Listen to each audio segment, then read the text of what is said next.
एक बहुत बड़ा मिथ ये है कि लॉ करने के लिए सबसे पहले तो हमें 10th के बाद में बेसिकली अपने को आर्ट सब्जेक्ट्स लेना पड़ता है, ह्यूमैनिटीज़ लेना पड़ता है। सर मार्केट में काफ़ी लोग भी बोलते हैं कि इसमें क्लैट में कंपटीशन बहुत ही कम है, ये एक्चुअली मिथ है या कोई स्पोर्ट खेल रहे हैं तो आप गली के अंदर अगर स्पोर्ट खेल रहे हैं, क्रिकेट खेल रहे हैं तो या फिर फुटबॉल खेल रहे हैं तो आप जो गली में माहौल देखते हैं और जो आप स्टेडियम में माहौल देखते हैं और आप जो प्रोफेशनल लेवल पे वो माहौल देखते हैं तो उसमें बहुत डिफरेंस होता है।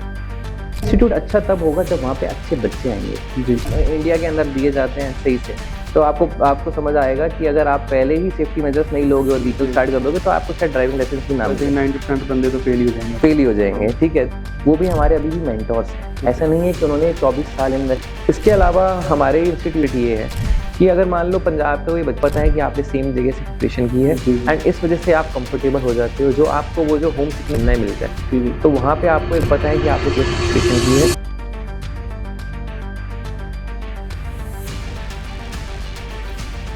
ਕਾਲ ਜੀ, ਅੱਜ ਸਾਡੇ ਨਾਲ ਨੇ ਪੀਯੂਸ਼ ਕਟਿਆਲ ਜੀ ਜੋ ਕਿ ਬਾਈ ਪ੍ਰੋਫੈਸ਼ਨ ਲਾਇਰ ਨੇ, ਜੋ ਕਿ ਲਾਅ ਪ੍ਰੈਪ ਟਿਊਟੋਰੀਅਲ ਵਿਖੇ ਐਜ਼ ਅ ਮੈਂਟਰ ਪੜ੍ਹਾ ਰਹੇ ਨੇ, ਜੋ ਕਿ ਵਾਲੀਆ ਸਰ ਦਾ ਵੈਂਚਰ ਹੈ। ਬਠਿੰਡਾ ਦੇ ਵਿੱਚ ਇੰਗਲਿਸ਼ ਦੇ ਨੋਨ ਟੀਚਰ ਨੇ। ਸੋ ਆਓ ਅੱਜ ਆਪਾਂ ਗੱਲ ਕਰਦੇ ਹਾਂ ਪੀਯੂਸ਼ ਕਟਿਆਲ ਜੀ ਨਾਲ। ਸਰ ਤੁਹਾਡਾ बहुत बहुत स्वागत है जी। Hello sir, welcome to our podcast. So सबसे पहले तो आप अपने बारे में बताइए कि आप लॉयर की फील्ड में कैसे आए और आपने कहाँ से स्टडी की हुई है और आप बच्चों को कब से टीच कर रहे हैं। बिल्कुल Lovedeep ji, thank you so much everyone for start watching this video. Because मेरे इंट्रोडक्शन से पहले मैं ये बोलना चाहूंगा कि ये जो टॉपिक है ये बहुत इंपॉर्टेंट है, स्पेशली उन लोगों के लिए या फिर उन पेरेंट्स के लिए, उन बच्चों के लिए जो कि अपने करियर ऑप्शंस नहीं चूज कर पा रहे हैं या फिर law as a career option वो देख रहे हैं। तो मैंने लॉ की प्रिपरेशन की थी 2018 के अंदर। मैंने 2018 के अंदर क्लैट का एग्जाम दिया था एंड उसके बाद में मैंने 2018 से 2020 नेशनल लॉ यूनिवर्सिटी उड़ीसा से अपनी ग्रेजुएशन की है। मैंने BBA LLB कोर्स किया है वहां से एंड मुझे इस फील्ड में पढ़ाते हुए करीब 2 साल हो गए क्योंकि मैंने कॉलेज टाइम पे ही पढ़ाना शुरू कर दिया था। सर जो बच्चे इंडिया में एडवोकेट बनना चाहते हैं, लॉयर बनना चाहते हैं, तो वो कैसे इस फील्ड में एंटर करते हैं? जहाँ कोई पेरेंट्स अपने बच्चों के लिए ये फील्ड देख रहे हैं तो उनको थोड़ा गाइड कीजिए आप। सो लवदीप जी, अपनी जो इंडिया है उसके अंदर एक बहुत बड़ा मिथ ये है कि लॉ करने के लिए सबसे पहले तो हमें 10th के बाद में बेसिकली जी सर अपने को आर्ट सब्जेक्ट्स लेना पड़ता है, ह्यूमैनिटीज लेना पड़ता है। तो पहली बात तो ये कि आपको ह्यूमैनिटीज या आर्ट्स लेने की या फिर कोई भी स्ट्रीम के अंदर हो, कोई उसमें कुछ जरूरी नहीं है कि आपको क्लैट के लिए या फिर बीइंग अ लॉयर आपको या लॉयर बनने के लिए आपको बेसिकली कोई एक स्पेसिफिक सब्जेक्ट लेना पड़ेगा। तो जो बच्चे हैं जो साइंस फील्ड के हैं, कॉमर्स फील्ड के हैं या ह्यूमैनिटीज फील्ड के भी हैं, कोई भी आपने फील्ड चूज की है उसके बेसिस पे भी आप लॉयर बन सकते हो, क्योंकि लॉयर बनने के लिए आपने 11th-12th में क्या किया है वो इंपॉर्टेंट नहीं है, आप उसके बाद क्या कर रहे हो वो इंपॉर्टेंट है। तो सबसे बढ़िया तरीका है जो आप लॉयर बनने के लिए चूज करते हो वो है क्लैट की प्रिपरेशन। तो CLAT basically common law admission test है एंड क्लैट की प्रिपरेशन के लिए यूजुअली क्या होता है कि बच्चा 11th-12th में स्टार्ट कर देता है। तो मैं आपको थोड़ा सा बताता हूँ क्लैट के बारे में। क्लैट होता क्या है? तो हमारे इंडिया के अंदर NLUs हैं, नेशनल लॉ यूनिवर्सिटीज हैं। नेशनल लॉ यूनिवर्सिटीज मानी जाती हैं कि वो लॉ के लिए बेस्ट इंस्टीट्यूट। फॉर एग्जांपल जैसे IIT अपने वो मानते हैं कि इंजीनियरिंग साइड के अंदर बेस्ट इंस्टीट्यूशंस माने जाते हैं क्योंकि वहां पे टीम जाती है, बच्चे जो बेस्ट हैं वो जाते हैं जी। वैसे ही आप मान लीजिए कि नीट एग्जाम है तो एम्स में एडमिशन के लिए या फिर आपको मेडिकल लाइन में जो बेस्ट बच्चे जाते हैं वो कहाँ जाते हैं? वो एम्स में जाते हैं। वैसे ही आप ये मान लीजिए कि NLUs के अंदर जो लॉयर बनने के लिए जो बच्चे जाते हैं या फिर अपनी LLB की डिग्री पूरी करने के लिए बच्चे जाते हैं, वो इंडिया में जो बेस्ट इंस्टीट्यूशंस है IIT एंड एम्स की तरह वो NLUs है और वहां पे एडमिशन के लिए आपको क्लैट का एग्जाम देना पड़ता है। जी हाँ जी सर, क्लैट की फुल फॉर्म क्या है जी? Common law admission test. Common law admission test इसलिए बोला जाता है क्योंकि ये एक कॉमन एग्जाम है जो कि आपको देना पड़ता है NLUs में एडमिशन के लिए एंड उसके अलावा अदर इंस्टीट्यूट्स भी हैं जो क्लैट की रैंकिंग के बेसिस पे आपका एडमिशन करवाते हैं LLB कोर्स के लिए। एंड सबसे इंपॉर्टेंट बात ये है कि LLB जो है आप यहाँ पे जो करते हैं वो 5 ईयर इंटीग्रेटेड कोर्स करते हैं। तो पहले क्या होता था, ट्रेडिशनली क्या होता था कि बच्चे पहले बैचलर्स करते थे। जैसे मान लीजिए किसी ने BA कर ली, BCom कर ली, BSc कर ली, देन उसके बाद में वो फिर लॉ के लिए सोचते थे कि यार हमें लॉ करना है नहीं करना, फिर वो अपने लोकल यूनिवर्सिटीज में या फिर जिस भी यूनिवर्सिटी में एडमिशन लेना चाहते हैं उसके बारे में सोचते हैं। बट अगर आपको पता है कि 11th-12th के अंदर या फिर आपको इवन उससे पहले से ही पता है या फिर आपके पेरेंट्स चाहते हैं कि आप लॉयर बने, तो उसके लिए अभी 5 ईयर इंटीग्रेटेड कोर्स है जो क्लैट के थ्रू आप एडमिशन ले सकते हैं, जिसके अंदर उसमें आपका पहले तो 1 साल बच जाता है कि पहले आप जैसे बैचलर्स करते हैं तो 3 साल वहां लगते हैं, फिर आप 3 ईयर LLB करते हैं तो टोटल 6 साल लग जाते जी। हैं। अब 5 ईयर इंटीग्रेटेड कोर्स में क्या है कि आपका 1 तो साल बच जाता है। जी। ऊपर से क्लैट के अंदर जब आप क्लैट एग्जाम के अंदर आप बैठते हो तो आप बेसिकली compete करते हो जो इंडिया के बेस्ट बच्चे हैं उनके साथ में। उसके बाद में आप एडमिशन लेते हो इंडिया के बेस्ट इंस्टीट्यूशंस के अंदर, तो वहां पे जो आपको एक्सपोजर मिलता है वो आपको कहीं और नहीं मिल सकता, किसी लोकल यूनिवर्सिटी में नहीं मिल सकता। तो ये जो 5 साल का कोर्स है ये सिर्फ आपको पढ़ाता नहीं है, ये आपको डेवलप करता है 5 साल बाद आपको क्या करना है, आपको क्या आपकी प्रोफेशन के अंदर चीजें करनी है, एंड बेसिकली आप क्या कितना पैसा कमाओगे, कौन सी फील्ड में पैसा कमाओगे, सब चीजों के लिए आपको ट्रेन करता है। जी जी। एंड मैं ये बोलना चाहूंगा कि ये एक बहुत बड़ा मिथ है कि आप बीइंग एन इंजीनियर ही बहुत अच्छा पैसा कमा सकते हो या फिर बीइंग ए डॉक्टर ही बहुत ज्यादा पैसा कमा सकते हो। आपने बहुत सारे लॉयर्स के नाम सुने होंगे, जैसे हमारे राम जेठमलानी जी थे। तो बेसिकली आपको ये समझ आना चाहिए कि सिर्फ 2 फील्ड नहीं है जिसके अंदर पैसा कमाया जा सकता है, क्योंकि पैसा कमाने के लिए आपका स्किल बहुत इंपॉर्टेंट है। एंड एडवोकेसी या फिर बीइंग अ लॉयर आप अपने स्किल्स का यूज करते हैं एंड उन स्किल्स को डेवलप करने में आपकी हेल्प करते हैं ये एनएलयू। सर क्या वेज हैं एलएलबी करने के, या फिर जो पेरेंट्स अपने बच्चों के लिए फील्ड देख रहे हैं, काफी पेरेंट्स को भी डाउट रहता है कि कोई बच्चा साइंस में अगर जाना चाहता है या किसी और फील्ड में। हाँ जी। तो यहाँ जो बच्चे इस फील्ड में आना चाहते हैं, काफी बच्चों को डाउट भी होता है कि वो एलएलबी करनी है तो कैसे वो एंटर करेंगे इस फील्ड में, तो सिलेक्शन कैसे कर सकते हैं, क्या वेज हैं इसमें एंटर करने के? बिल्कुल। सो लवदीप जी, वैसे तो मेरे बताने से या फिर किसी के समझाने से बच्चा चूज नहीं करता, तो बच्चे को खुद से पहले तो रिसर्च करनी पड़ती है कि ये होता क्या है, क्या कोर्स है। बट मैं आपको ब्रीफ में बताऊंगा, क्योंकि बच्चों को क्या है गाइडेंस सही नहीं मिलती। अगर मान लो बच्चा क्या करता है कि बच्चा खुद से ढूंढने का ट्राई करता है एंड उसको सही चीज नहीं मिलती है तो दिक्कत हो जाती है। बच्चा ढूंढ रहा है खुद से तो बहुत अच्छी बात है, क्योंकि बच्चा अपने करियर को लेके सीरियस है। And even same goes for parents, तो पेरेंट्स को भी सेम चीज करनी चाहिए। तो मैं आपको बताता हूँ कि जो आपको अगर लॉयर बनना है और आपको इंडिया का one of the best lawyer बनना है या फिर आपको बेस्ट इंस्टीट्यूशन से लॉ करनी है, तो आपको 12th के साथ या 12th के बाद में जो क्लैट एग्जामिनेशन है ये आपको देना होता है। तो आप अपनी प्रिपरेशन जितनी अर्ली स्टार्ट करेंगे उतना बेटर रहता है, क्योंकि आपको क्लैट के अंदर जो 5 सब्जेक्ट आते हैं, जिसमें से 5 सब्जेक्ट्स में से आपके जो 4 सब्जेक्ट्स हैं वो होते हैं maths, reasoning, GK and English. ये सब्जेक्ट्स कहीं ना कहीं बच्चे ने देखे होते हैं। रीजनिंग ऐसा नहीं है कि स्कूल्स में पढ़ाया जाता है, बट उसको मेंटल एबिलिटी की तरह लिया जाता है। तो ये सब्जेक्ट्स ऐसे हैं जिनके बारे में आपको पता होता है। बट लॉ एक ऐसा सब्जेक्ट है जिसके बारे में कहीं आपको पढ़ाया नहीं जाता है, तो उसके लिए आपको थोड़ी प्रिपरेशन करनी पड़ती है। हालांकि जो क्लैट कंसोर्टियम है जो कि पेपर कंडक्ट करवाता है क्लैट का, वो ये बोलता है कि आपको कोई अर्ली नॉलेज की जरूरत नहीं है अगर आपके इंटरप्रिटेशन स्किल्स बहुत अच्छे हैं। आप बेसिकली देख सकते हैं कि जो आपके पैसेजेस आ रहे हैं एग्जाम के अंदर, उसको अगर आप इंटरप्रेट कर सकते हैं तो आप इजीली आंसर दे सकते हैं। बट हमारा मानना ये है कि बच्चा जो प्रिपेयर कर रहा है, सब बच्चे सेम लेवल पे नहीं होते जी। तो बहुत बच्चों को प्रिपरेशन की जरूरत पड़ती है। एंड लॉ एक ऐसी चीज है जिससे बच्चा स्टार्टिंग में हो सकता है घबरा जाए, क्योंकि वो उसके लिए नया होता है। तो आप 11th-12th में या इवन 10th से भी अपनी प्रिपरेशन स्टार्ट कर सकते हैं। जैसे मैंने खुद ने 2016 के अंदर अपनी प्रिपरेशन स्टार्ट की थी स्कूलिंग के साथ में। मैंने 11th और 12th में साथ में प्रिपेयर किया था, एंड देन उसके बाद 2018 के अंदर मैंने क्लैट का एग्जाम दिया था।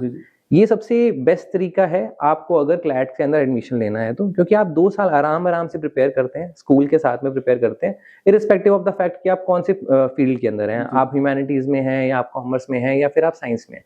क्योंकि स्कूलिंग के साथ डेली 2 घंटा बच्चा निकाल सकता है। एंड इवन वीकेंड के ऊपर भी अगर बच्चा पढ़ रहा है, स्कूल जैसे स्कूल के बाद आके बच्चा पढ़ रहा है, या फिर आपको सैटरडे संडे ही टाइम मिल रहा है बच्चे को, क्योंकि बच्चे ट्यूशंस वगैरह भी जाते हैं, तो ऐसी कोई दिक्कत वाली बात नहीं है। आप बहुत आराम से प्रिपेयर कर सकते हैं अगर आप सही टाइम पे स्टार्ट करें तो। क्लैट ही क्यों करना चाहिए बच्चों को, और क्या इसका क्या मकसद क्या है, क्लैट ही क्यों करें? तो बेसिकली क्लैट इसलिए करना चाहिए क्योंकि हमारे इंडिया के अंदर ये मान लीजिए कि 26 एनएलयूज हैं जी सर, एंड वो 26 एनएलयूज में से जो टॉप 10 एनएलयूज हैं वो बेस्ट एनएलयूज माने जाते हैं। तो ये जो बेस्ट इंस्टीट्यूशंस हैं, आप अब देख लीजिए, जैसे मैं हमेशा एक बात बोलता हूँ कि अगर बच्चा कोई स्पोर्ट खेल रहा है तो आप गली के अंदर अगर स्पोर्ट खेल रहे हैं, क्रिकेट खेल रहे हैं तो, या फिर फुटबॉल खेल रहे हैं, तो आप जो गली में माहौल देखते हैं और जो आप स्टेडियम में माहौल देखते हैं और आप जो प्रोफेशनल लेवल पे वो माहौल देखते हैं, तो उसमें बहुत डिफरेंस होता है। तो ये डिफरेंस मैं बोलूंगा होता है हमारे लोकल यूनिवर्सिटीज में जी और हमारे एनएलयूज के अंदर। तो जो लोकल यूनिवर्सिटीज हैं उसमें आप देखेंगे कि आपके वहाँ के आसपास के लोग आएंगे, जो आपके घर के पास में रहते हैं, आपकी स्टेट में रहते हैं, वो लोग आएंगे। बट एनएलयूज में ऐसा नहीं होता। NLUs में ऑल ओवर इंडिया से बच्चे आते हैं, आपको डिफरेंट टाइप ऑफ कल्चर्स मिलते हैं, आपको डिफरेंट टाइप ऑफ एक्सपोजर मिलता है। क्यों? क्योंकि जो बच्चे हैं वो डिफरेंट एरिया से आ रहे हैं, वो अपनी प्रॉब्लम्स को भी साथ लेके आते हैं। आप उनके साथ ग्रो करते हो, आप 5 साल उनके साथ रहते हो, उनके साथ बहुत कॉम्पिटिशन्स में पार्ट लेते हो। जैसे एक कॉम्पिटिशन होता है मूट कोर्ट कॉम्पिटिशन। जी सर। अब मूट कोर्ट में थोड़ा सा आपको बता देता हूँ क्या होता है। आप बेसिकली जैसे कोर्ट के अंदर प्रेजेंट करते हो अपना केस, मूट कोर्ट्स के अंदर भी क्या होता है कि आपको अपना केस प्रेजेंट करना होता है, वो कॉम्पिटिशन की तरह है। तो आपकी तैयारी जो होती है वहाँ पे आप बच्चों के साथ मिलके, वहाँ पे फैकल्टीज आपको हेल्प करते हैं, आपके जी, जी। सीनियर्स आपको हेल्प करते जी, हैं, जी। आपके इवन एल्यूमिनाई भी आपको हेल्प करता है, क्योंकि ये कॉम्पिटिशन बहुत प्रेस्टिजियस होते हैं। तो इन कॉम्पिटिशन में जब आप पार्ट लेते हो तो आप 5 साल के अंदर ही अपने करियर की प्रिपरेशन शुरू कर देते हो कि आपको 5 साल बाद करना क्या है, आपको पैसा कैसे कमाना है, आपको प्रोफेशनली ग्रो कैसे करना है। तो उसके लिए जो बेस्ट इंस्टीट्यूशंस हैं वो आपके लिए NLUs ही हैं। एंड जो आपकी लोकल यूनिवर्सिटीज है, मैं ये नहीं बोल रहा कि वो खराब है या नहीं है, जी, बट जी। आपको आपका कोई भी इंस्टीट्यूशन है उसको अच्छा क्या चीज बनाती है, वहां का इंफ्रास्ट्रक्चर नहीं बनाता, जी। वहां पे कौन सी फैकल्टीज है वो नहीं बनाती, वहां पे कौन सा कोर्स करवाया जाता है वो भी नहीं करवाता। आपका इंस्टीट्यूट अच्छा तब होगा जब वहां पे अच्छे बच्चे आएंगे, जी। क्योंकि बच्चे आपके कंपटीशन होंगे, और आप अगर अच्छे हेल्दी कंपटीशन में होगे तभी आप ग्रो कर पाओगे। हाँ सर, बच्चों को ना काफ़ी कन्फ्यूज़न रहती है, लाइक अभी क्लैट और नीट और JEE में क्या डिफरेंस है, वो थोड़ा बताइए हमारे यूज़र को। बिल्कुल। तो जैसे आप साइंस फील्ड से हैं अगर, तो आप इंजीनियरिंग करना चाह रहे हैं, IITs में एडमिशन कर लेना चाह रहे जी, हैं, जी। तो आप JEE का एग्जाम देते हैं। वैसे सिमिलरली अगर आप मेडिकल फील्ड में जाना चाह रहे हैं तो आप बायो लेंगे 11th-12th में, जी, जी। एंड देन उसके बाद में आप नीट का एग्जाम देते हैं। एंड क्लैट जो है उसके लिए आपको कोई सब्जेक्ट लेने की जरूरत नहीं है, आप कोई भी फील्ड से हो, कोई प्रॉब्लम नहीं है, ओके। आप एडमिशन ले सकते हो क्लैट एग्जाम देने के बाद में। तो क्लैट के लिए बेसिकली कोई भी फील्ड से अगर आप एग्जाम दे रहे हो तो उसमें एक अच्छी बात यह है कि आपने अगर 11th-12th में कोई गलती कर दी है करियर ऑप्शन चूज करने में, क्योंकि IIT एंड नीट ऐसी फील्ड्स हैं जहां पे अगर आप एग्जाम उनका प्रिपेयर कर रहे हो, उन एग्जाम्स के लिए प्रिपेयर कर रहे हो, तो आपने 11th-12th में अगर साइंस में मतलब जैसे कि आपकी मेडिकल नॉन मेडिकल फील्ड नहीं ली है जी। तो आपको बहुत दिक्कत आएगी, आप प्रिपेयर नहीं कर पाओगे। बट लॉ में ऐसा नहीं है। जी। तो अगर आपने गलती पहले कर दी है और आप चाहते हो कि अपना करियर ऑप्शन चेंज करना चाहते हो, तो आपके पास बहुत सारे ऑप्शन हैं, उनमें से एक ऑप्शन ही है क्लैट। क्योंकि अगर आप मान लो साइंस के लिए IIT के लिए प्रिपेयर कर रहे हो और आप श्योर नहीं हो कि आपको जी। ये करियर ऑप्शन चाहिए, या फिर आप मेडिकल फील्ड के लिए प्रिपेयर कर रहे हो और आप श्योर नहीं हो कि आपको मेडिकल फील्ड में ही जाना है, बट आप जी। प्रिपेयर कर रहे हो, तो उसके साथ में भी आप क्लैट के लिए प्रिपेयर कर सकते हो।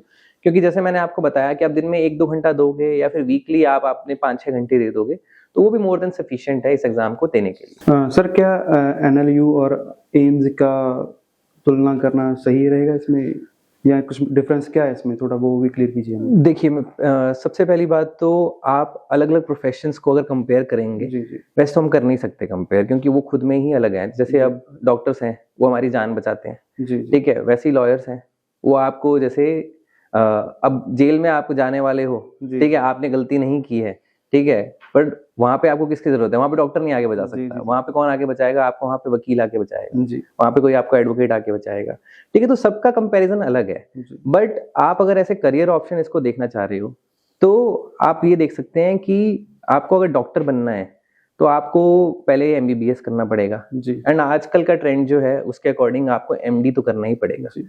जिसमें बच्चों को बहुत टाइम लग जाता है। आप मान लीजिए 7-8 साल लग जाते हैं बच्चों को, ठीक है, कभी कभार 10 साल भी लग जाते हैं। जी। अगर आजकल ये भी ट्रेंड है कि लोग फॉरेन से करके आते हैं MBBS, देन उसके बाद यहाँ पे आके जो एंट्रेंस टेस्ट होता है इंडिया के अंदर, जो आप बेसिकली, मैं उसका नाम भूल गया हूँ एक्चुअली, जी, जी। तो वो जो एंट्रेंस टेस्ट है वो देते हैं, उसके बाद में आप यहाँ पे प्रैक्टिस कर सकते हैं। तो उसमें बहुत ज्यादा टाइम चला जाता है। तो वो टाइम जो है वो इम्पोर्टेंट होता है बच्चे के लिए, क्योंकि आप बच्चे के करियर के आप 6-7 साल, 7-8 साल अगर आप गवा रहे हो, ठीक है, उसके बाद बच्चा अगर एक्चुअली कमाना शुरू कर रहा है या फिर अपने प्रोफेशन में घुस रहा है, तो ये एक दिक्कत वाली बात है, ठीक है। बट हाँ, ये चीज है कि वो एक नोबल प्रोफेशन है, वैसे ही एडवोकेसी भी एक नोबल प्रोफेशन है। बट यहाँ पे क्या है कि आपको 5 साल कंप्लीट करने के बाद, अपनी डिग्री लेने के बाद में आपको कुछ ज्यादा वेट नहीं करना पड़ता है, आप हाथों हाथ अपनी प्रैक्टिस स्टार्ट कर सकते हो। उसके लिए आपको AIB का, ऑल इंडिया बार का एग्जाम होता है, वो देना होता है, जी, जी। एंड ऑल इंडिया बार के एग्जाम देने के बाद में आप रजिस्टर करवा लेते हो, ओके। एंड बार के अंदर रजिस्ट्रेशन के बाद में आप अपनी प्रैक्टिस स्टार्ट कर सकते हो एज एन एडवोकेट। ये तो हो गया एक ऑप्शन। जी, जी। इसके अलावा बहुत ऑप्शंस हैं जो आपके 5 साल खत्म होते ही आप स्टार्ट कर सकते हो। ये सबसे पॉपुलर ऑप्शन है, जो कि लोगों को आमतौर पे पता होता है कि हाँ, लॉ करने के बाद हम वकालत करेंगे, जो आम भाषा में वकालत बोल देते हैं, तो एडवोकेसी करेंगे। बट उसके अलावा भी बहुत सारे ऑप्शंस ऐसे हैं जो कि बच्चों को पता नहीं होते, जो कि आप जस्ट 5 साल खत्म होते ही इवन कॉलेज टाइम से ही आप वो चीजें कर सकते हो। जी जी। फॉर एग्जाम्पल जैसे सबसे पॉपुलर ऑप्शन है जो एनएलयूज के बच्चे ऑप्ट करते हैं वो है लॉ फर्म्स।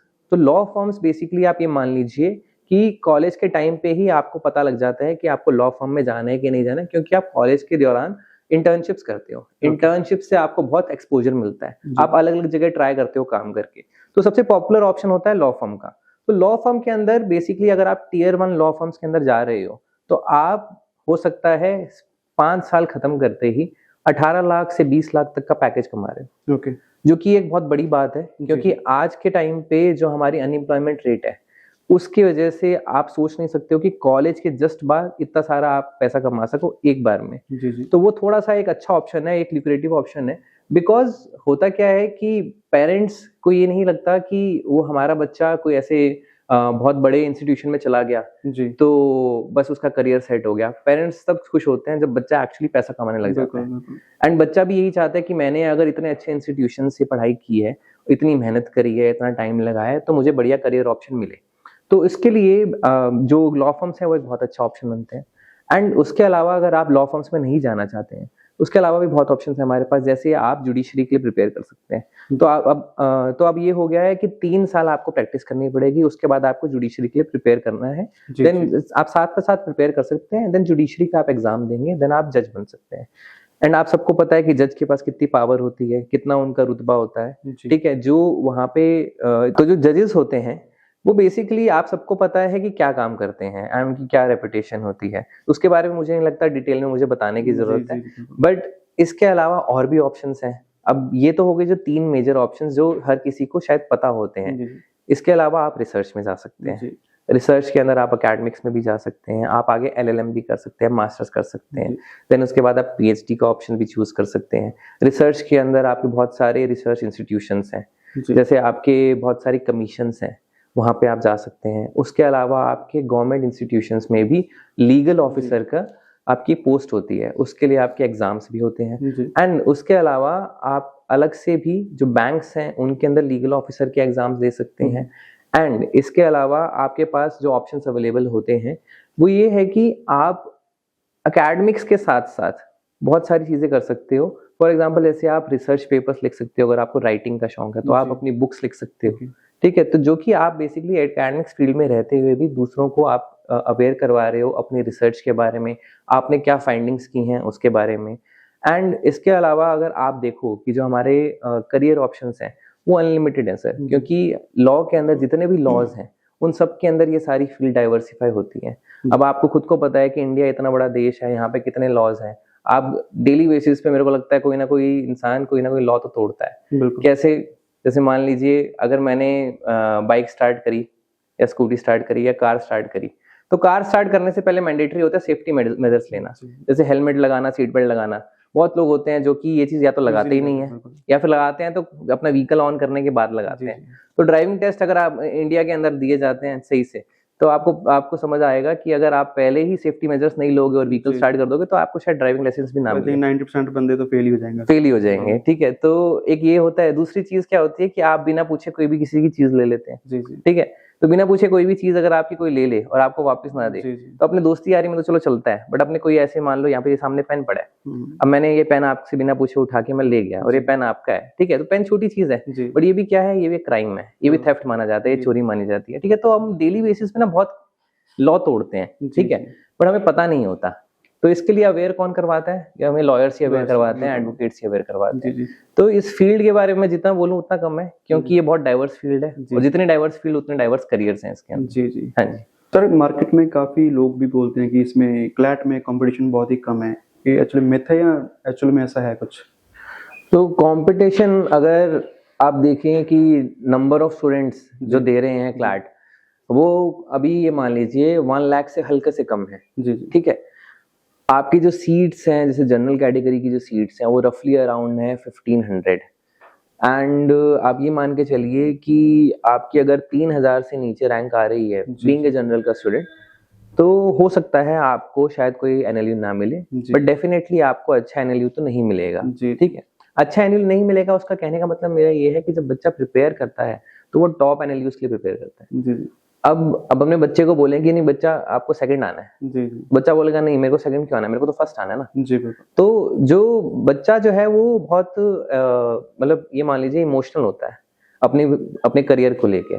तो जो प्रिपरेशन करता है तो वो चाहता है कि वो टॉप एनएलयूज के लिए प्रिपेयर करे, जी ठीक है, क्योंकि अब एनएलयूज जैसे 26 एनएलयू हैं, 26 एनएलयूज में भी रैंकिंग है। जी तो जैसे अपना बैंगलोर वाला जो एनएलयू है एनएलएसआईयू, तो वो माना जाता है कि बेस्ट इंस्टीट्यूट है, तो उसके लिए बच्चा ट्राई करता है हमेशा। बट होता क्या है कि सब बच्चे वहां नहीं जा पाएंगे। अब होता क्या है कि आपके मान लो आधा नंबर कम रह गया, जी आपके 0.25 नंबर कम रह गया, उससे आपका शायद कॉलेज चेंज हो जाता है, ओके तो आपको शायद बेस्ट कॉलेज ना मिले, ठीक है। बट आपको अगर आपके 3000 के अंदर रैंक है, आपको one of the best college तो मिल ही रहा है, आपको एनएलयू तो कोई मिल ही रहा है। तो 1 लाख में से 3000 बच्चे अगर आपके अगर सेलेक्ट हो रहे हैं रफली, ये मान लीजिए, तो 3% बच्चों में आना, मैं तो नहीं मानता कि कंपटीशन कम है यहाँ पे। जी जी रीजन बीइंग कि अभी आपका लास्ट अभी जो इस बार का क्लैट है वो देख लीजिए, तो वहां पे जो टॉपर है वो ये मान लीजिए उसके जो नंबर कटे हैं वो सिर्फ 7 या 8 नंबर कटे हैं। अब 7 या 8 नंबर कटाना है 120 के अंदर से, जी जी सर ये तो मैं ये मानूंगा कि कंपटीशन तो बहुत है इसके अंदर। बट हाँ, आप अगर कंपैरिजन करें तो आप ये जरूर बोल सकते हैं कि यहाँ पे जो बच्चा प्रिपेयर कर रहा है, जिस कंपटीशन के लिए वो प्रिपेयर कर रहा है, नंबर ऑफ स्टूडेंट्स के अकॉर्डिंग वो हो सकता है आपके आईआईटी के लिए, आपके जेई से, या फिर एम्स के अंदर जाने के लिए जो नीट एग्जाम आप देते हो उससे शायद कम है। ओके तो उस सेंस में आप बोल सकते हैं कि नंबर जो है वो कम है। ओके तो अभी जैसे आपने देखा कि मैंने आपको कंपटीशन के बारे में बताया कि आपको टॉप 3% में आना पड़ता है, एंड उसके लिए फिर बच्चे क्या करते हैं, जितना अर्ली हो सकता है उतना अर्ली प्रिपेयर करना चाहते हैं। तो 10th से ही बच्चा आजकल स्टार्ट कर देता है, ठीक है। हाँ, बट ऐसा नहीं है कि अगर आपने 10th से स्टार्ट नहीं किया तो आप लेट हो गए हो। जी आप 11th से भी कर सकते हो, आप 12th से भी कर सकते हो, एंड इवन अगर आप ड्रॉप लेना चाहो तो भी क्लैट एक अच्छा ऑप्शन है।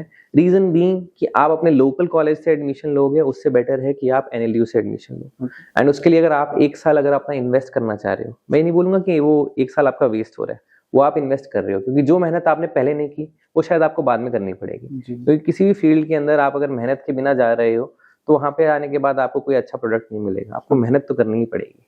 तो सर आफ्टर 5 ईयर लॉ की स्टडी के बाद इनकम स्टार्ट हो जाती है, और कितनी इनकम हो जाती है स्टार्टर्स में? बिल्कुल स्टार्ट हो जाती है इनकम 5 ईयर के बाद में। अब जैसे मान लीजिए मैं अगर अपनी खुद की बात करूं, तो मैं जब कॉलेज से ग्रेजुएट हुआ था तो मैं अब जॉब के साथ ग्रेजुएट हुआ था। जी जी तो मैंने जॉब की है पहले टाटा पावर में, उसके बाद में मैंने स्विच किया, मैंने लॉ फर्म में भी जॉब की है। जी देन उसके बाद में मैंने वापस से अपना पैशन फॉलो किया जो कि था पढ़ाना। जी तो आप कॉलेज से ही जॉब लेके निकलते हो, हाँ हो सकता है हर बच्चा ना निकल पाए, जी बट मैक्सिमम बच्चे जो प्लेसमेंट में बैठते हैं उनको जॉब मिल जाती है। एंड जो जॉब्स हैं वो डिपेंड करेंगी आप कौन सी फील्ड के अंदर जाना चाह रहे हो। अगर आप लॉ फर्म के अंदर जाना चाह रहे हो, और लॉ फर्म के अंदर जाने के लिए भी अगर आपको टॉप टियर फर्म्स मिल रही हैं, टियर 1 फर्म्स मिल रही हैं, तो हो सकता है आप 18 से 20 लाख कमा रहे हो ओके पहले ही साल में, ठीक है। अदरवाइज जो लॉ फर्म्स हैं उनमें ग्रेजुअली ग्रोथ नहीं है, वहां पे बहुत रैपिड ग्रोथ है। आप ये मान सकते हैं कि 5 से 7 साल अगर आप टिके रहे लॉ फर्म के अंदर तो कोई बड़ी बात नहीं है, आपका पैकेज 1 करोड़ तक टच कर जाए, कोई बड़ी बात नहीं है। जी जी एंड लिटिगेशन की बात करें तो हाँ, लिटिगेशन बेसिकली आप जैसे कोई बिजनेस स्टार्ट कर रहे हो, लिटिगेशन को मैं बिजनेस के साथ कंपेयर करता हूँ हमेशा, क्योंकि लिटिगेशन के अंदर ये होता है अगर आपका फैमिली बैकग्राउंड है, आपके बैकग्राउंड में एडवोकेट्स हैं, लॉयर्स हैं, तो आपको एक एस्टैब्लिश्ड बिजनेस मिल रहा है, तो आपको बस वो बिजनेस जाके ज्वाइन करना है और उसको आगे फिर ग्रो करवाना है, जी जी ठीक है। तो अगर आपको एक बेस मिल गया है तो बहुत अच्छी बात है। अगर आप फ्रेशर भी हो या फिर आप फर्स्ट जनरेशन एडवोकेट हो तो आपको थोड़ी सी मेहनत करनी पड़ती है, क्योंकि जैसे आप सबको पता है कि बिजनेस पहले दिन से चलता नहीं है, जी। आपको थोड़ा सा टाइम देना पड़ता है, थोड़ा सा आपको मेहनत करनी पड़ती है। जी। तो यूजुअली क्या होता है कि 3 से 5 साल अगर बच्चा अगर एडवोकेट बनने के बाद में प्रैक्टिस कर रहा है, देन उसके बाद में मैं ये कहना चाहूंगा कि स्काई इज द लिमिट। जी आप जितना मेहनत करेंगे, जितने आपके क्लाइंट्स बनेंगे, जितने आप केसेस लड़ेंगे, उतने ही आपको फीस मिलेगी, जी। उतने ही आप प्रोफेशनली ग्रो करोगे। एंड इसके अलावा आप कंपनीज के अंदर भी जाते हो, इन हाउस के अंदर अब आपको पता ही है कि कंपनीज जितनी बड़ी होंगी, जितनी बड़ी कंपनी में आपका पैकेज लगेगा, उतने ही आपकी बड़ी सैलरी होगी। तो करियर ऑप्शन के वाइज अगर आपने देखे तो बहुत अच्छा ऑप्शन है, 5 साल के बाद में आपको जॉब मिली जाती है। जी। बट हाँ, ऐसा नहीं है कि आपको मेहनत नहीं करनी पड़ती उसके लिए, कि आप कॉलेज में घुस गए उसके बाद में बस आप टेंशन फ्री कि हाँ अब तो मेरे को जॉब मिली जाएगी, नहीं। आपके कॉलेज के अंदर कंपटीशन रहता है, वो आपको बिल्कुल फेस करना पड़ेगा। आपको कॉलेज के अंदर जाने के बाद में एकदम लेजी नहीं हो जाना है, आपको वहां पे भी मेहनत करनी है, क्योंकि जो बेस्ट जॉब्स हैं वो बेस्ट लोगों को ही मिलती है। और फिर क्या है, आपके जॉब्स में भी रैंकिंग आ जाती है, तो आप जितना कम मेहनत करोगे उतने आपको रैंकिंग के अंदर नीचे जॉब मिलेगी, बट आपको जॉब मिल जाएगी। इस चीज की बात एज अ इंडिविजुअल प्रैक्टिस करना बेटर रहता है या फिर किसी कंपनी को ज्वाइन करके, कौन सा वे बेटर है? देखिए, ये बहुत सब्जेक्टिव चीज है। अगर आप लॉयर्स के, एडवोकेट्स के बैकग्राउंड से बिलोंग करते हो जी, तो मैं ये मानता हूं कि आपको उन्हीं को ही ज्वाइन करना चाहिए, अनलेस आपके एम्बिशंस अलग हैं। ओके, क्योंकि आपको एक सेट बैकग्राउंड मिला हुआ है, आपके पास एक क्लाइंट बेस भी है, तो आप उनको ज्वाइन करोगे और हाथों हाथ आपको एक बढ़िया बेस मिलने की वजह से जी, एक ऑप्शन अच्छा मिल जाएगा अपने करियर के अंदर। अदरवाइज जैसे बहुत बच्चे होते हैं कि वो अपनी, उनके फैमिली की जो फाइनेंशियल कंडीशंस हैं वो शायद उतनी अच्छी नहीं है, तो उनके लिए अच्छा ऑप्शन ये रहता है कि वो लॉ फर्म्स ज्वाइन कर लें या फिर इन हाउस चले जाएं और स्टार्टिंग से ही ज्यादा पैकेज कमाएं। जी, जी, क्योंकि अब पेरेंट्स की भी कुछ एम्बिशंस होती हैं बच्चों को लेके, बिल्कुल, एंड आपकी फैमिली की जो कंडीशन है उसके ऊपर बहुत डिपेंड करेगा कि आप कौन सा करियर ऑप्शन चूज करना चाहेंगे। बट ऐसा कोई रिस्ट्रिक्शन नहीं है, अगर आपके थोड़ा सपोर्ट मिल जाएगा तो आप एडवोकेट बन जाए। 4-5 साल अगर आप इन्वेस्ट कर सकते हैं और तो आप एडवोकेट बन जाइए। जी, नहीं तो अगर आपको हाथों हाथ पैसा कमाना है तो मैंने आपको बताया इतने सारे ऑप्शंस अवेलेबल हैं, जी, तो आप वो ऑप्शंस को भी ले सकते हैं और बाद में आप एडवोकेसी की तरफ भी जा सकते हैं। ओके। हाँ जी। और सर एनएलयू और जो अदर लोकल कॉलेज हैं, हाँ जी। उनमें क्या डिफरेंस है? तो लोकल कॉलेजेस के अंदर और एनएलयूज के अंदर सबसे बड़ा डिफरेंस ये है कि वहाँ पे बच्चे कौन जा रहे हैं। ओके, जो एनएलयूज है वहाँ पे बेस्ट बच्चे जाते हैं, वहाँ पे फैकल्टीज अच्छी मिलती हैं, वहाँ पे आपको ऑल इंडिया लेवल पे कंपटीशन फाइट करे हुए बच्चे मिलते हैं, तो वहाँ पे क्रीम जा रही है। ओके, अब क्रीम जो है वो आपको भी पता है कि महंगी आती है। क्यों महंगी आती है? क्योंकि क्रीम जो है उसकी क्वालिटी होती है। क्वालिटी होती है, तो क्वालिटी के बेसिस पे अगर अपने देखें तो हाँ जी, एनएलयूज बहुत बेटर हैं लोकल कॉलेजेस से, एंड उसके अंदर सबसे बड़ा रीजन यही है कि वहाँ पे बच्चे अच्छे जाते हैं। तो हाँ जी, मैं बिल्कुल बोलूंगा अगर आप प्रिपेयर कर रहे हैं तो आप बिल्कुल एनएलयूज के लिए ही प्रिपेयर करें, लोकल कॉलेजेस के लिए आप प्रिपेयर ना करें। जी, जी। सर क्लैट का एग्जाम कौन दे सकता है और एलिजिबिलिटी क्या रहती है इसके लिए, कौन इसमें पार्टिसिपेट कर सकता है? तो अभी तक की अपनी बातों से ये तो समझ आ गया होगा कि 10th के बाद में बच्चा प्रिपेयर करता है या फिर 10th के साथ में करता है। तो आप 12th में अगर हैं, इरेस्पेक्टिव ऑफ द फील्ड कौन से आप स्ट्रीम के अंदर हैं उससे फर्क नहीं पड़ता, आप 12th के अंदर हैं तो आप क्लैट दे सकते हैं। आपको बस ये होता है कि 12th का एग्जाम पास करने के बाद में, जो कि आपको एटलीस्ट 45% से, जो कि बहुत ज्यादा नहीं है, पास करना होता है, तो आपको 45% से वो पास करना है। एंड आपने अगर क्लैट का एग्जाम दिया है, जैसे आपने दिसंबर के अंदर क्लैट का एग्जाम होता है, तो दिसंबर फर्स्ट वीक जो होता है उसके वीकेंड पे, मतलब संडे वाले दिन आपका एग्जाम होता है, एंड आप यूजुअली फरवरी मार्च के अंदर अपने 12th के एग्जाम देते हो, एंड देन उसके बाद में लेटर ऑन एडमिशन प्रोसेस जो होता है उसके अंदर आप पार्टिसिपेट करते हो, एंड देन आपका एडमिशन हो जाता है। तो आप बेसिकली ये मान के चलिए कि 12th के अंदर आपके 45% होने चाहिए। आप 12th में अपीयर हो रहे हो तो भी आप क्लैट दे सकते हो, 12th आपकी हो गई है उसके बाद भी आप क्लैट दे सकते हो।